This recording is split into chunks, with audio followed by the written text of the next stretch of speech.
साल 2016 बिहार के एक छोटे से गांव में एक 22 साल का लड़का रहता था। नाम था विक्रम।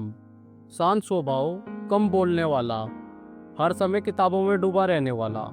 विक्रम के पिता किसान थे, माँ गृहिणी। वो पटना में रहकर पुलिस की तैयारी कर रहा था। रात को विक्रम अक्सर देर तक पढ़ता था, लेकिन एक अजीब बात थी। हर रात ठीक 2 बजे उसके कमरे की बत्ती खुद ब खुद बंद हो जाती थी। वो उठकर चेक करता, सब सही होता, लेकिन जैसे ही दोबारा पढ़ाई शुरू करता फिर वही। शुरुआत में उसने सोचा कि कोई वायरिंग की समस्या होगी, लेकिन जब इलेक्ट्रीशियन ने कहा कि सब कुछ बिल्कुल ठीक है तो बात अजीब लगने लगी। एक रात उसने ठान लिया कि वो देखेगा ये हो क्या रहा है। उसने कमरे में एक पुराना मोबाइल सेट कर दिया जो रिकॉर्डिंग कर सके। रात आई, 2 बजे, बत्ती बंद हुई और फिर रिकॉर्डिंग चालू रही। सुबह उसने वीडियो देखा और जो देखा वो उसकी रूह को हिला देने वाला था।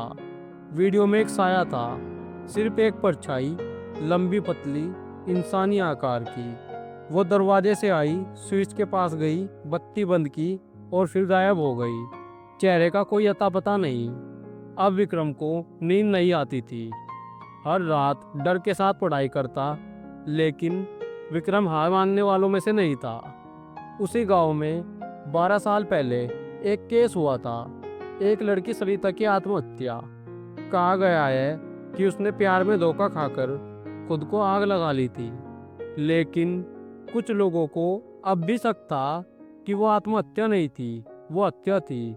और वही कमरा जहाँ विक्रम रह रहा है कभी सरिता का हुआ करता था।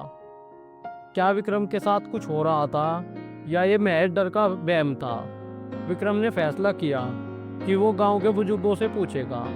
एक बूढ़े बाबा ने कहा, बेटा, उस लड़की को कभी इंसाफ नहीं मिला। जिसने उसे जलाया वो आज भी खुलेआम घूम रहा है, गांव का नेता बना बैठा है।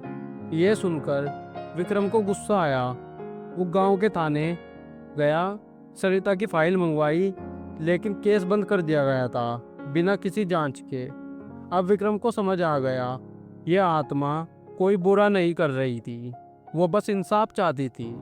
उसने आरटीआई डाली, एफआईआर की कॉपी निकलवाई, पुराने गवाह ढूंढे और सोशल मीडिया पर केस उठाया।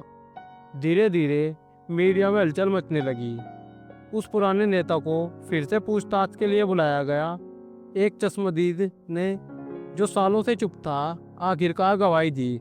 हाँ, मैंने सरिता को उस रात आदमी के घर जाते देखा था और फिर कभी वो वापस आते हुए नहीं देखी।